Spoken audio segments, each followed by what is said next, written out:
လူတယောက်နေလေသာစာမှုရက်လိုက်တာကလူပေါင်း16တန်းကျော်ပြည်ဆုံးခဲ့တဲ့စစ်ပွဲကြီးတစ်ခုကိုမတော်ဆဆလိုက်သလိုဖြစ်သွားခဲ့ပါတယ်။1914ခုနှစ်ဇွန်လ28ရက်စာရာယေဗိုမြို့ Austro-Hungarian Empire ရဲ့အမွေဆက်ခံသူ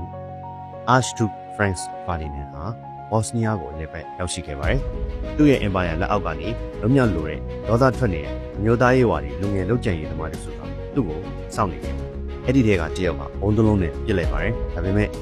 ပြစ်ချင်တော့လွဲတော့ခဲ့ပါတယ်။ Archduke ကဟဲ့လန်သွားပေမဲ့အသက်ရှင်ကျန်ရပြီးသူ့ခီးကိုဆက်ခဲ့ပါတယ်။အားလုံးကဒီကိစ္စပြီးသွားပြီလို့ညံ့ကြပါတယ်။အဲ့ဒီနေ့ညနေပိုင်းမှာ Archduke က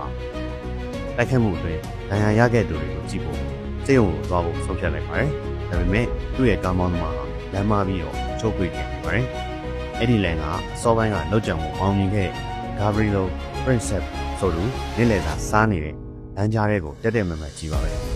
။ Princep တယောက်သူ့မျက်စိတော့ယုံနိုင်ခဲ့ပါဘူး။ Archduke ကသူ့မျက်စိရှိတဲ့ရောက်လာခဲ့တာ။အဲ့ဒီမှာသူကသူ့ရဲ့ pistol ကိုဆွဲထုတ်ပြီးတရက်နှစ်ချက်ပစ်ဖောက်ပြီး Archduke နဲ့သူ့ဇနီးကိုတက်လိုက်ပါတယ်။အဲ့ဒီကြီးစံတဲ့တောင်ဟာဥရောပတစ်ခုလုံးစင်ငယ်တုတ်ပံပြီးဖြစ်ပေါ်စေခဲ့ပါတယ်